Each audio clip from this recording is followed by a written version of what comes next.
नमस्कार दोस्तों, स्वागत है आप सभी लोगों का आपके अपने चैनल ट्रेडर्स डायरी में। दोस्तों आज हम बात करने वाले फेडरल बैंक के ऊपर। स्टॉक्स इस वक्त 6% की तेजी के साथ यहाँ पर धमाका तेजी चल रही है। दोस्तों आज एक्सपायर का दिन है तो यहाँ पर जो है मूवमेंट जो है वो काफ़ी तेज यहाँ पर देखने को मिल रहा है।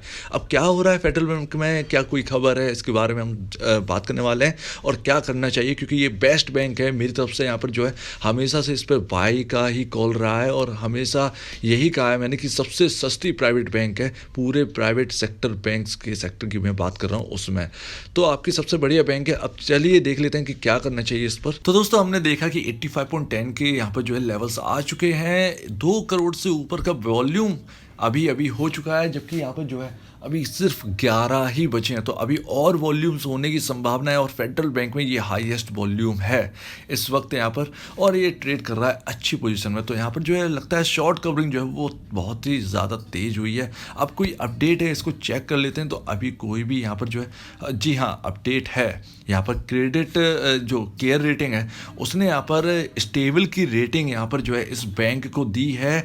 तो यहाँ पर बॉन्ड्स जो है 500 करोड़ की, उनको देखते हुए यहाँ पर जो है यहाँ पर अच्छी खासी रेटिंग जो है वो यहाँ पर दी है। तो दोस्तों ये कल की न्यूज़ है, माफ़ कीजिएगा आज की न्यूज़ है, और 30 सितंबर को केयर रेटिंग की वजह से यहाँ पर जो है अच्छी खासी इस बैंक को रेटिंग मिल चुकी है। तो ध्यान रखिएगा, अच्छी रेटिंग यानी अच्छी बात है। अब यहाँ पर सबसे पहली बात तो यहाँ पर जो है ध्यान रखनी है, मैं हमेशा आपको बताता हूँ क्योंकि मैंने बहुत पहले यहाँ पर कवरेज करी थी और आपको बता दिया था। तो ध्यान रखिएगा, इसका मार्केट कैप इस बैंक का जो है प्राइवेट सेक्टर में एक लौती बैंक है जिसका मार्केट कैप 17,106 करोड़ है, जो कि सबसे कम है प्राइवेट में। अब यहाँ पर बात कर रहे हैं अगर EPS की तो 7.67, तो कंपनी जो अगर हम बैंक की बात करें तो बहुत ही ज़्यादा कमाऊ है। इस चीज़ को ध्यान रखिएगा।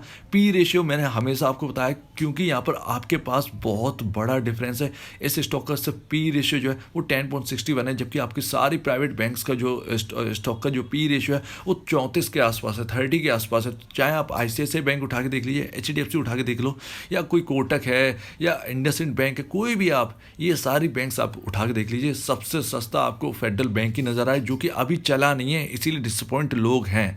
तो ध्यान रखिएगा। अब अगर बात करें इंडस्ट्री भी तो 29.53 है। तो अगर आप कंपेयर करें तो आराम से आपके पास जो है वो 19 साढ़े 18 से 19 पॉइंट का अभी भी आपके पास डिफरेंस है। तो अगर 10 पॉइंट भी चलता है तो आपको एक अच्छा खासा रिटर्न फेडरल बैंक आपको दे के चला जाएगा। इसकी बुक वैल्यू जो है वो बढ़ चुकी है, 84.55 जो है वो इसकी बुक वैल्यू है। स्टॉक बुक वैल्यू पर काम कर रहा है, अभी तक स्टॉक ने कोई भी रिटर्न आपको नहीं दिया है। तो इस चीज़ का ध्यान रखिएगा, आप एकदम नॉर्मल पोजीशन पे खड़े हैं, इस चीज़ का ध्यान रखिएगा। तो 84.55 इसका बुक वैल्यू है, ना ही आप ऊपर है ना ही आप नीचे।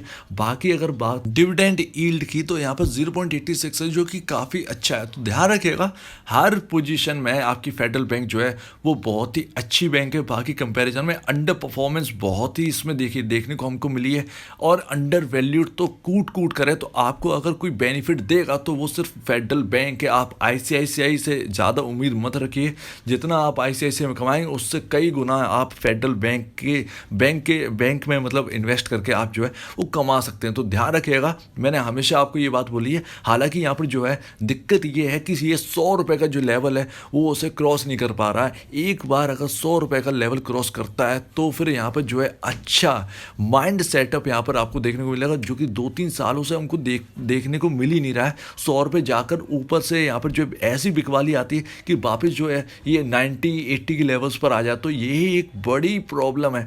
अब देखते हैं होता क्या है। बाकी बैंक्स ने तो आउट परफॉर्मेंस तो दिखा दिया, फेडरल बैंक के पास NPA भी बहुत कम है। फेडरल बैंक हर चीज़ में बेल्ड है, लेकिन फिर भी फेडरल बैंक को वैल्यूएशन नहीं है। तो देखते हैं दोस्तों, हर पोजीशन में बेहतर है। अगर आपने फेडरल बैंक में इन्वेस्ट कर रखा है या इन्वेस्ट करना चाहते हैं तो आपकी बेहतरीन पसंद आपकी फेडरल बैंक की है, तो ध्यान रखिएगा सबसे बेहतरीन स्टॉक में आप इन्वेस्ट करने जा रहे हैं। तो दोस्तों आपके सामने ये लॉन्ग टर्म का चार्ट है। अब ध्यान रखिएगा, ऊपर आपका प्राइस चल रहा है, लेफ्ट में अगर आप देखेंगे तो ऊपर प्राइस चल रहा है 85 आपका प्राइस चल रहा है। तो ध्यान रखिएगा। अब चलिए यहाँ पर मैं आपको बताता हूँ कि यहाँ पर जो है कितना डिफरेंस है। देखिए, जैसा कि मैंने कहा इसने कोई रिटर्न कमा के नहीं दिया इन्वेस्टर को, तो ये बिल्कुल सही बात है। आपको एक पैसे का यहाँ पे जो है रिटर्न नहीं है। हालांकि 2020 की बात छोड़ दी, जब ये 50-45 रुपये पर आ गया था। ये कुछ इस तरीके से आपकी जो लाइन है वो इस तरीके से चल रही है। अब यहाँ पर जो है इस वक्त यहाँ पर जो रिकवरी जो हमको देखने को मिल रही है वो कुछ इस तरीके से है। तो ध्यान रखिएगा दोस्तों, यहाँ पर जो है आपको काफ़ी ज़्यादा यहाँ पर जो है डिफरेंस देखने को मिलेगा और एकदम ब्रेकआउट के लेवल पर ही हैं। अगर हम ये लेवल जो है 86 का जो लेवल है, अगर हम इसे तोड़कर ऊपर निकल जाते हैं तो इस स्टॉक में ब्रेकआउट हो जाएगा, ध्यान रखिएगा।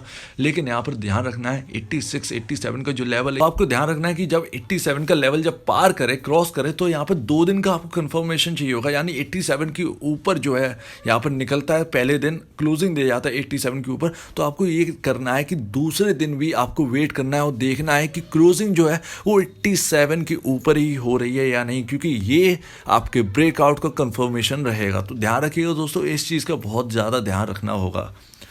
अब यहाँ पर देखते हैं इसकी ऑल टाइम हाई जो लेवल है इस स्टॉक के, वो आपके रहे हैं 127 रुपये 127, और ये आपको देखने को मिला था, ये आपका टाइम था 2017 का। उम्मीद है आपको बात समझ में आ गई। ये 2017 का जो टाइम था, उस वक्त एक लौता है जब फेडरल बैंक में तेज़ी चल रही थी, भयंकर तेज़ी चल रही थी, लगातार तेज़ी होती थी। यहाँ पर 127 का लेवल लगाया, फिर एकदम लो लगा दिया 67 रुपीज़ का। तो अंडर परफॉर्मेंस जो है वो बहुत कूट कर है इस स्टॉक में। अब यहाँ पर अगर हम देखें कि MACD की क्या पोजीशन है, तो MACD आपका जो है MACD, ये भाई साहब को देखना बहुत ज़रूरी होता है, क्योंकि ये भागते हैं तो फिर ये सब कुछ इधर उधर कर देते हैं। ऊपर हमने चार्ट के ऊपर बात कर ली है। अब ज़रा देखिए यहाँ पर स्ट्रॉन्ग MACD आज के दिन जो है वो कह रहा है कि स्ट्रॉन्ग सिग्नल, बाइंग सिग्नल यहाँ पर जनरेट हो रहा है, जो कि काफ़ी स्ट्रॉन्ग है। तो ध्यान रखिएगा, शायद यहाँ से जो है बाइंग आ सकती है, लेकिन मैंने आपको एक लेवल बता दिया 87 के बाद आपको ब्रेकआउट देखने को मिलेगा। तो 87 का वेट करिए, 2 दिन तक देखिए कि 87 के ऊपर टिक रहा है या नहीं है, तभी ब्रेकआउट माना जाएगा, उससे पहले नहीं। तो उम्मीद है दोस्तों आपको समझ में आ गई होगी। लॉन्ग टर्म तो यहाँ पर इन्वेस्ट करना ही है, हालांकि अंडर परफॉर्मेंस काफ़ी ज़्यादा देखी गई है, काफ़ी अंडर रेटिंग जो है बैंक फेडरल बैंक है। तो आपको वेट करना है इसके वैल्यूएशंस का। पता नहीं क्या प्रॉब्लम है, ये भी मार्केट में किसी को समझ में नहीं आ रहा कि फेडरल बैंक में जो है इतना यहाँ पर जो है दिक्कत क्यों है, इसे वैल्यूएशन क्यों नहीं मिल पा रही है। ये कोई भी यहाँ पर समझना काफ़ी ज़्यादा मुश्किल है, क्योंकि यहाँ पर जो है सारी चीज़ें अच्छी हैं फंडामेंटली। आप NPA देखिए तो भी ठीक है, NPA काफ़ी बैंकों से ज़्यादा बेहतर फेडरल बैंक के हैं।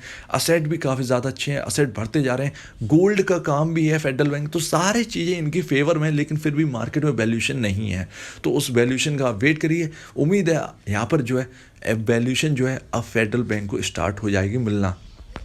तो उम्मीद है दोस्तों आपको वीडियो समझ में आ गई होगी। अगर आपको कोई भी प्रॉब्लम है, कुछ भी समझ में नहीं आया हो, या आपको कुछ पूछना हो, कुछ कहना हो इस बैंक के बारे में या अदर किसी और स्टॉक के बारे में, तो प्लीज़ कमेंट सेक्शन में कहिए। कुछ पूछना है, कुछ कहना है, कुछ बताना है, तो प्लीज़ कमेंट सेक्शन में कहिएगा। और अगर आपको वीडियो अच्छी लगी हो तो लाइक करिए, चैनल करिए सब्सक्राइब, प्लस बेल आइकन को जरूर दबाइएगा, ताकि आपके पास नए नए नोटिफिकेशन जो है वो आपके पास आते रहे। तो आप दीजिए मुझे इजाज़त। वीडियो देखने के लिए बहुत बहुत धन्यवाद दोस्तों।